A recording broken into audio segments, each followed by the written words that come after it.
Eh bien, salut Raph, de manière très naturelle. Salut Mathilde et bonjour tout le monde. Bienvenue dans ce nouvel épisode de l'Algo. Moi j'ai la pêche et j'espère que Super, vous aussi. chouette, Je vais faire la présentation Mathilde si ça te dérange pas. avec grand plaisir. Alors aujourd'hui on n'a pas beaucoup de sujets écrits. Je vois écrit les podcasts favoris de Mathilde. Donc ça sera peut-être plutôt pour la fin. Je vois une petite chronique que nous a écrit Mathilde. On verra bien ce que ça donne. Moi ça me hype. J'ai envie de voir un petit peu ce que tu nous as dit. Et puis moi je vous parlerai d'une toute petite distinction, mais c'est même pas une distinction conceptuelle, c'est honteux d'appeler ça. C'est la différence entre. Enfin voilà, je vous en dis pas plus, ça parle de sûrement ou de sûr. Vous verrez au moment où on la fera. Et puis je pense qu'on va se donner quelques petites libertés dans cet épisode. On va un petit peu faire des digressions. On n'a pas beaucoup de sujets comme ça de prédilection, mais c'est pas pour autant qu'on n'a pas de choses à dire. Donc, c'est parti, si vous le voulez bien. On y va.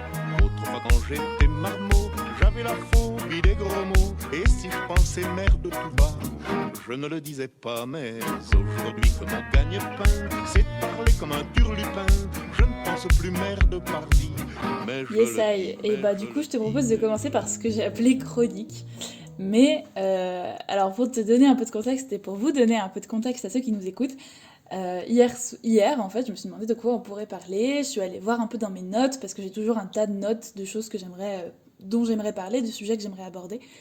Et là, je me suis dit, bah vas-y, prends celui-là, essaye d'écrire un truc et vois comment ça sort. Du coup, j'ai écrit un truc que je vais vous lire. On va voir ce que ça donne. Et je suis pas complètement sûre de ce dont je voulais parler, mais voilà, j'avais des petites choses à dire. On verra. Et Mais puis Mathilde, ne t'inquiète pas. voilà. Ouvre-toi à nous.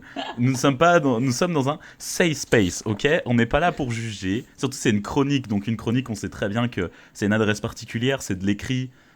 Ça a un petit côté, ça peut avoir un petit côté où on cherche, je sais pas, à faire réagir, à brusquer les gens aussi. Donc, il n'y a pas de souci. C'est parti, on t'écoute. Ok. Eh bien, c'est parti. Il est 7h15. Le réveil vient de sonner. Je ne fais pas partie des gens pour qui il est vraiment dur de se lever le matin, mais je fais partie de ceux qui préféreraient quand même rester au lit, surtout quand il fait -10 dehors. Aujourd'hui, c'est mon troisième jour de stage, et j'ai plusieurs réunions importantes. Je suis très motivée, et bien contente de rentrer enfin dans le vif du sujet de mon stage. Je souris devant la glace, mais entre la jolie marque d'oreiller et la soirée d'avant-hier, l'image renvoyée par le miroir n'est pas vraiment à mon goût. Soit, j'arrange un peu tout ça. Un petit trait d'eyeliner, un grand sourire, des cheveux coiffés, ça me va beaucoup plus. Je suis de bonne humeur, je choisis même une jupe qui ira super bien avec mes bottes noires à grosses semelles. Enfin bref, vous n'êtes pas ici pour parler chiffon, je sais, et croyez-moi, je préférerais. Il me reste 10 minutes. J'attrape mon manteau, mes clés, je ferme la porte de l'appart. Il me reste 5 minutes. Je descends, me dirige vers mon vélo et le déverrouille. Il me reste 2 minutes. 1 minute. 30 secondes. Avant que la camionnette qui arrive au bout de la rue ne s'arrête, klaxonne, et qu'un homme dont la mémoire ne retiendra que le regard ne plante ses yeux dans les miens. Jolie mademoiselle. Il est 8 heures, je suis dehors depuis 2 minutes. Anodin, vous me direz. Oui, peut-être. Mais je m'interroge. Pourquoi? Pourquoi cet homme qui se rendait sur son lieu de travail, probablement, a-t-il pris 2 minutes de son temps pour me dire ça? Était-ce anodin, un simple compliment? Je me serais sûrement tournée vers cette option s'il n'avait pas été précédé, ni suivi par celui qui m'envoie un bisou depuis sa mobilette alors que je marche tranquillement, celui qui m'appelle depuis le trottoir d'en face pour attirer mon attention et qui s'énerve si je ne lui accorde pas, celui qui insiste pour mon numéro à l'arrêt de bus alors que je lui ai simplement donné l'heure, celui qui s'assoit dans le bus en face de moi et écarte les jambes en me regardant dans les yeux avec un sourire provocateur, ceux qui me suivent du regard lorsque je traverse la terrasse d'un bar-tabac pour rejoindre mon travail, et tant d'autres encore que je préfère ne pas ramener ici. L'espace public ne m'appartient pas. Dans le privé, je peux être cette personne forte, indépendante, qui parle en public et ne se laisse pas impressionner. Dans la rue, le bus, le cinéma, le supermarché, le train, etc., je suis la proie. Celle avec laquelle on joue. On joue à impressionner, à effrayer, et parfois à attaquer. Alors je ne ferai pas l'affront, à toutes mes semblables, de vous décrire ce que je porte, ce que je portais, ou ce que je porterai. Parce que ce n'est pas que moi. Ce n'est pas Mathilde que cet homme a klaxonné, mais ce que je représente. Une page TripAdvisor sur laquelle on laisse des étoiles et des avis. Une page TripAdvisor? C'est vrai que j'étais plus partie sur entrepreneur ou ingénieur. Mais est-ce que j'ai vraiment le choix? Est-ce que nous avons le choix? Alors je vais pas finir cette chronique sans poser quelques questions. Pourquoi est-ce que mon quotidien et celui de millions de personnes ressemblent à ça? Qui leur donne de la légitimité à ces gens? Pourquoi eux ne le vivent jamais? Y a-t-il parfois quelqu'un qui leur fait se sentir aussi vulnérables qu'un tacos avec extra fromage un lendemain de cuite? Ou alors vivent-ils dans un tout autre monde que le mien? Un monde que je rêverais d'explorer parfois. Alors monsieur, au klaxon de 8h du matin, s'il vous plaît, je ne suis pas une page TripAdvisor, mais plutôt un Airbnb. On demande avant de déranger, on ne laisse pas d'avis non sollicités et surtout, laissez-moi la possibilité de vous refuser mon temps et mon attention. Et voilà. Waouh. Et bah franchement, beaucoup de gueule, franchement très très bien écrit. C'est poignant parce qu'en plus bah, on sent que bah, t'es énervé. Oh. Et franchement, non meuf, c'est super bien écrit. Je pense qu'il y aura plein de gens à qui ça fera du bien peut-être même d'entendre ça, tu vois, parce que bah... Tu sais, des fois, t'as besoin qu'il y ait quelqu'un aussi qui porte ta colère, qui soit d'accord avec toi, qui porte ta révolte, de pas se sentir seul aussi. Non, moi je pense que c'est une très bonne idée que tu le partages avec nous. Je dis ça parce que ouais, on en a parlé il y a quelques minutes avec Mathilde. Elle savait pas si elle avait envie d'en parler ou pas parce qu'elle était encore un peu énervée forcément parce que c'est chiant quoi, tout simplement. Enfin, ça, Mais alors, c'est inadmissible. Pour donner un feedback, en fait, ce qui s'est passé, c'est que c'était quelque chose dont j'avais déjà un peu en tête, envie de partager. Mais en fait, pour écrire ça, ça demande d'y faire face, genre de se regarder et de dire, ok, il y a eu quoi comme moment? Il y a eu ça, ça, ça. Et en fait, je me suis rendu compte que par instinct, je les oublie. Genre, je les prends pas en compte. Je les oublie, je les mets dans un coin et du coup, ça n'existe pas. Et je pense qu'il y a énormément de gens qui font ça. Et en fait, ça devient tellement un peu quotidien, un peu genre juste emmerdant, que les trucs un peu minimes, juste tu les oublies. Et donc, en fait, c'est pour ça qu'après avoir écrit ça, j'étais hyper déprimée parce que ça m'a vraiment demandé juste de. Genre, tu sais, de penser, d'ouvrir cette petite boîte et juste de regarder dedans et de te dire, oh merde, putain. Ouais, et puis comme tu dis, quand c'est un petit truc noir dans ta journée qui est tout ensoleillé, t'as vite fait de le mettre dans une petite boîte et de l'oublier. Mais quand après tu vas ouvrir toi ta boîte de ton côté et que tu les sors tous un à un, tous ceux que tu les avais mis dedans, tu te dis, ah, il y en avait beaucoup finalement. Alors que c'est vrai qu'on a tendance à soi-même se rassurer et intérioriser ça et l'envoyer au loin, quoi. Mais du coup, moi je trouve que c'est franchement top. Que t'en parles, que t'aies fait une petite chronique là-dessus. Merci, et puis... Ouais. Non, ce que je voulais dire, c'est que c'était peut-être pas le meilleur moment pour en discuter et tout. Puis en plus, je te prends un peu de cours parce que ce qu'on n'a pas dit, c'est que tu savais pas du tout le sujet. Je t'ai juste dit une chronique sur un truc qui m'a saoulée. Donc, ce que je te propose, c'est de passer un peu à la suite. Et notamment, en fait, du coup, j'ai écrit cette chronique hier. Et du coup, je vais pouvoir te raconter un peu pourquoi ma journée d'hier a été vraiment un peu bordélique. Et notamment, du coup, ce qui pose après d'autres questions sur un truc que... Attends, j'arrive. Donc, du coup, j'écris cette chronique. Donc, ce qui me demande de faire face à plein de trucs et à plein de problématiques concernant le harcèlement de rue et juste l'espace public, à qui est-ce qu'il appartient, etc. Ensuite, il y a un podcast que j'écoute beaucoup en ce moment et que je viens de terminer, du coup, hier, et qui est donc le podcast que je voulais recommander dans cet épisode, qui s'agit de L'Enfant déraciné. Alors, l'enfant déraciné, de quoi ça parle? Eh ben, ça parle en fait d'enfants réunionnais dans les années... Alors, c'était il y a à peu près 50 ans, un truc comme ça. Donc, c'est d'enfants réunionnais qui ont été emmenés de manière plus ou moins légale, etc., par l'État, pour repeupler, entre guillemets, le département de la Creuse, entre autres. Et on les appelle les enfants de la Creuse.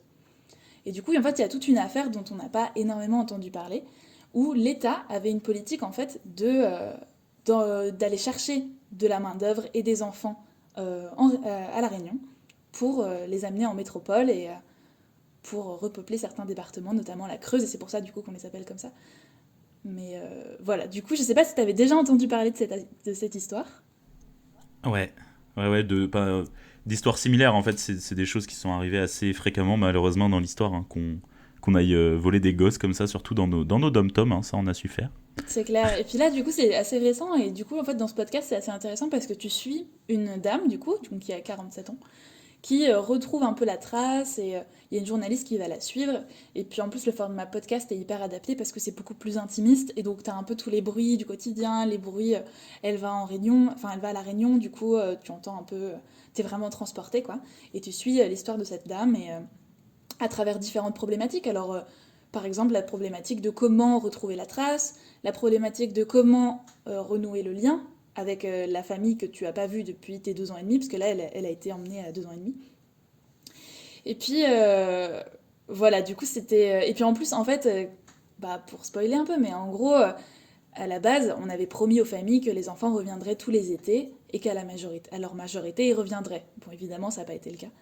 Mais ouais, il y a juste un épisode qui est un peu dur à entendre parce que là, du coup, donc la journaliste, elle va étendre à différentes expériences de ce qu'on appelle les enfants de la Creuse. Et il y a des expériences qui sont vraiment terribles et vraiment hyper traumatisantes et de racisme, enfin, je sais même pas comment on peut qualifier tout ça, mais bref, c'est assez intense, mais en même temps super intéressant. Et donc je vous le conseille, ça s'appelle L'enfant déraciné. C'est un podcast binge audio qui est accessible sur la page de podcast de Programme B. Et c'est vraiment passionnant, bien fait, et puis ça t'emporte, et c'est vraiment chouette. Eh ben, merci beaucoup, Mathilde, pour cette recommandation. Et puis du coup, ouais, je comprends d'autant plus ton énervement et ta Et colère ce n'est pas fini, je n'ai pas fini la journée. Ah, c'est pas fini, oui. Et non, le soir, je rentre chez Une moi. troisième chose, ouais. Et oui, et du coup, là, je me dis, ok, je vais me poser tranquillement, je vais lire une BD.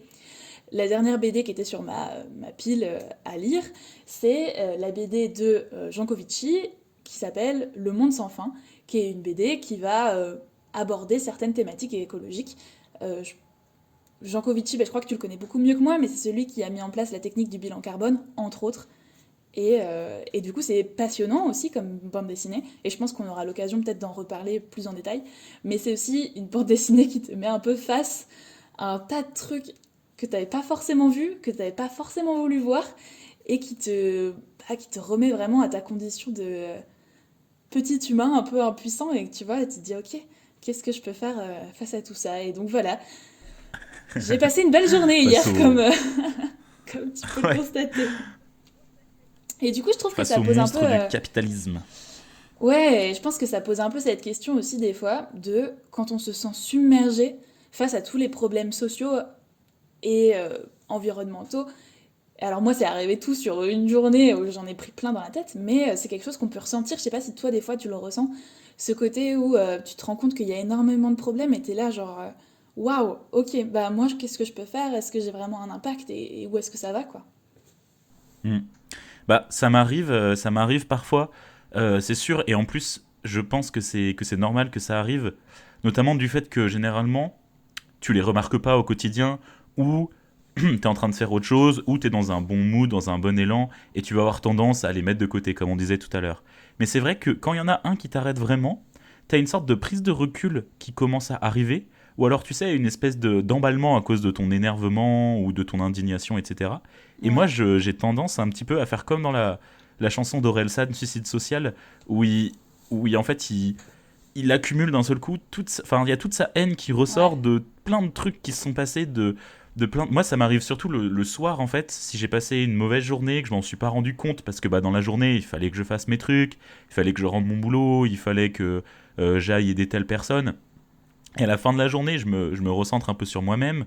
Tu sais, des fois j'ai un peu de la colère résiduelle, ou tout simplement bah tu sais, suite au rush de la journée, tu sais, t'as ouais. un espèce de sensations un peu particulières où t'es fatigué, juste t'as encore de l'énergie à donner, mais ça y est, il faut que tu t'assoies et que tu t'endormes parce que le lendemain, bah, ça recommence. Et dans ces moments-là, c'est vrai que je peux. Après, voilà, vu que je suis un homme, je pense que je suis beaucoup moins confronté à certains problèmes. Je suis quand même un homme blanc, hétéro. Je pense pas avoir des soucis vis-à-vis des gens qui viennent m'emmerder ou quoi. Juste, je me pose beaucoup de questions de pourquoi je fais tout ça, euh, quelle est ma place, où est-ce que je vais dans tout ça. Et puis même, tout ce qu'on disait tout à l'heure sur bah, finalement, il y a des gens qui ont le pouvoir, et puis bah, qu'est-ce qu'ils font? Ils font exploiter des enfants, ils font délocaliser des gens, ils tuent des gens dans les mines, ils réchauffent la planète, Ouais. etc. Enfin, tu vois, tous ces trucs-là qui ressortent, et tu te dis, mais putain, mais à quoi bon tout ça? Pourquoi tout ça?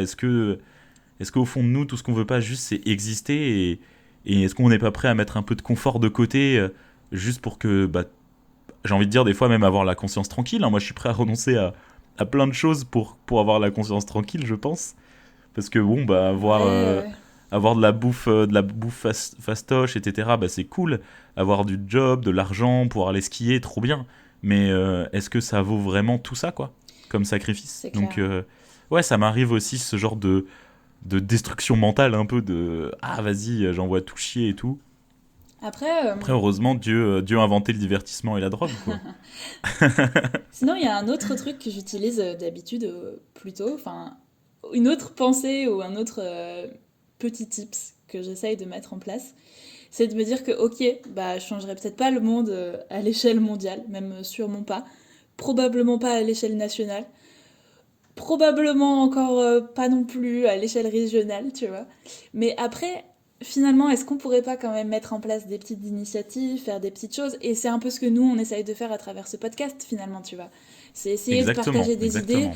essayer de faire ce qu'on peut à notre échelle et de mettre en place des petites initiatives qui sont rien du tout, on est d'accord. C'est pas avec notre podcast qu'on va résoudre les problèmes de faim dans le monde ou de CO2 dans l'atmosphère, tu vois. Mais c'est des petites choses où on se dit, bah, en vrai, peut-être que ça peut faire une petite différence, peut-être au moins on aura mis une petite initiative en place.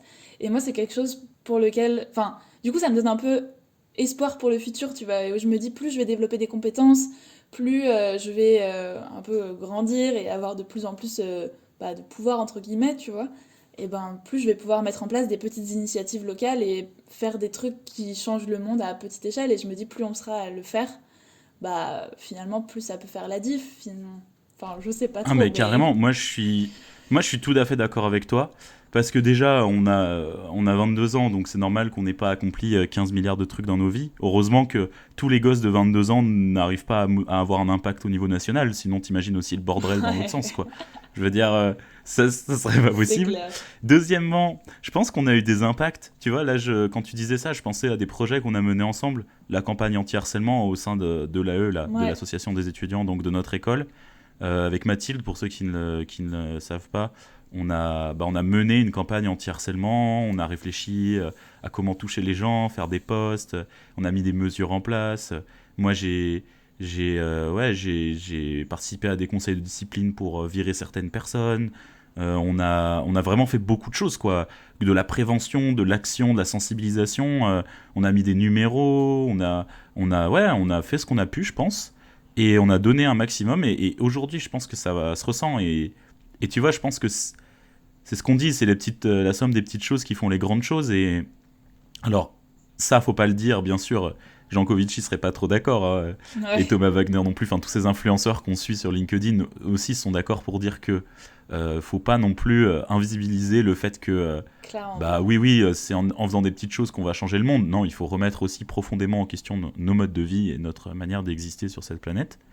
Mais Ça aide à c'est pas s'endormir le négligeable parce soir, je que pense. Genre ça aide le soir oui, à te ça dire aide à s'en ok, tu exactement. vois, j'ai fait Et quelque puis chose. même, ça fait changer les mentalités autour de toi. C'est Aussi, une ouais. question de mentalité. Tu sais c'est un peu comme au début, moi, c'est mes premières années où on était un peu. Enfin, moi, je sais pas si je peux dire que je suis féministe, en tout cas, je suis allié, mais les premières années où je voulais un peu m'affirmer et participer, tu sais, ces discussions un peu graveleuses, un peu machistes, même carrément machistes, et qui ont lieu. Et au début, tu te dis, bah, à quoi bon et tout. Et en fait, en participant à la discussion, en disant, non, cette blague, t'as pas le droit de la faire, tu vois bien qu'elle est misogyne, ou, euh, ou ça, là, cette phrase, là, ce que tu dis sur telle personne, ça ne va pas. Et en fait, c'est en intervenant dans le débat que tu arrives à faire changer le débat et à faire changer quelque chose qui était normal à quelque chose qui n'est pas normal, en fait. Et Ouais, c'est super intéressant de réaliser ça, que des fois, juste par la couleur du débat, en fait, ça prouve comment l'état de santé de notre société, en fait. Et je ouais, pense ouais.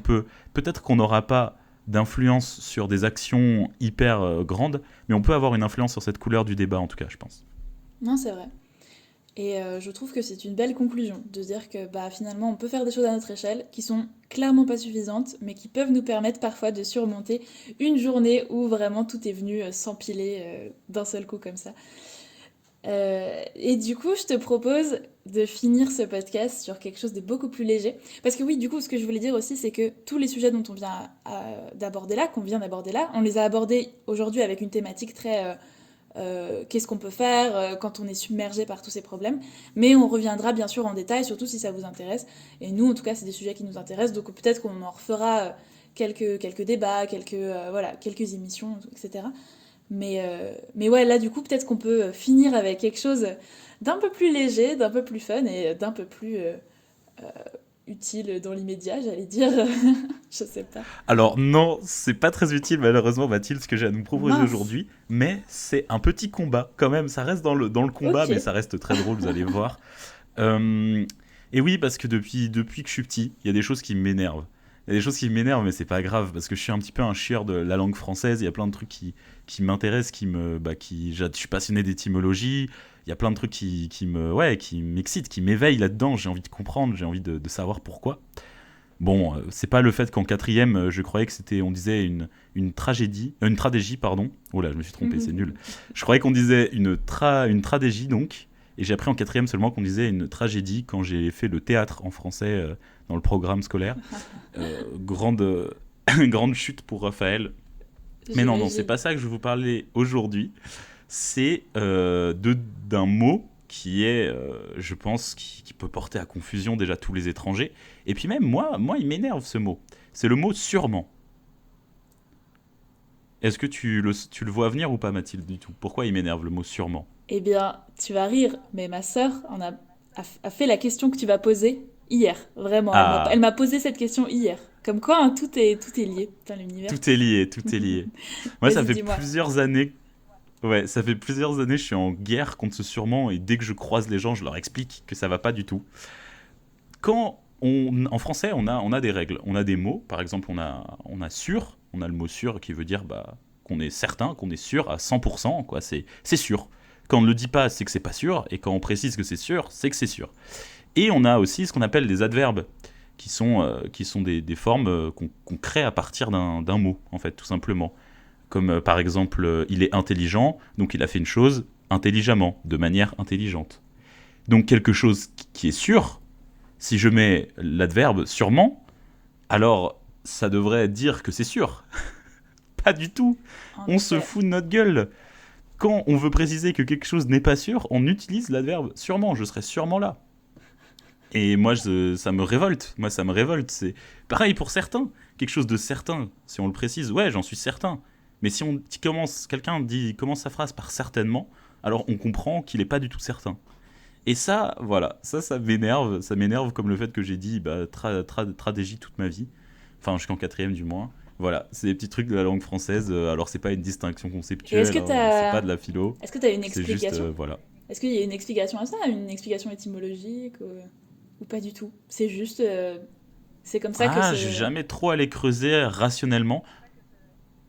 Mais Je je suis pense d'accord. que, en fait, c'est juste on détourne les mots. Ah ouais, c'est chiant. Je pense qu'on est un tout petit peu décalé, Mathilde. Du coup, on s'autocoupe. Bah, c'est pas grave, je recalerai tout ça. Euh, En gros, je pense que justement, quand on précise qu'on est sûr, c'est qu'on ne l'est pas, en fait. Je pense que ça vient de là déjà. Ouais, je vois. Donc c'est dans l'emploi en fait que ça a évolué. Ouais, je pense, moi. Je pense que c'est ça. Après, faudrait aller faire de l'étymologie. Dites-nous. Si ça se trouve, il y en a qui ont la réponse, il y en a qui sont déjà posé la question, ça m'étonnerait pas. On l'a vu tout à l'heure avec la petite sœur de Mathilde. Et puis, dites-nous si vous avez la réponse. Moi, j'irai peut-être la chercher d'ici là. C'est vrai que j'ai même pas googlé ça. Non, mais Mais je suis sur la première page de Google et il n'y a pas d'explication, donc c'est pas si facile à trouver, quoi. C'est ça que je veux dire. Il y a peut-être à ok, creuser, quoi. ça Mais marche. intéressant, bah trop cool. Et est-ce que tu as un autre sujet dont tu voudrais parler ou est-ce qu'on conclut cet épisode ici? 25 minutes quand même, hein? Et écoute, ouais, 25 minutes parce qu'on avait de la colère contre cette société machiste, capitaliste et tueuse de dauphins. Non, moi, j'ai rien d'autre à dire à part de kiffer votre semaine. Profitez bien en écoutant l'algo, parce que ça, vous l'écouterez lundi prochain, bien évidemment. Oui. Et voilà, ça fait plaisir que vous nous suiviez. On espère que que ça va continuer de vous plaire. Et puis en tout cas, moi je suis très content de faire ce podcast, Mathilde. Bah super, moi aussi je trouve que c'est toujours un super espace. Et merci à vous qui êtes toujours là. Je vais dire un peu les trucs d'influenceurs, mais n'hésitez pas à vous abonner, à nous mettre des étoiles, des commentaires, et puis surtout, ce qui est le plus important pour nous, n'hésitez pas à venir nous faire des retours sur Instagram. C'est vraiment le meilleur moyen de discuter avec nous. C'est vraiment trop cool d'avoir vos retours et ça permet de construire des émissions qui sont toujours plus intéressantes pour vous et puis pour nous aussi. Donc voilà.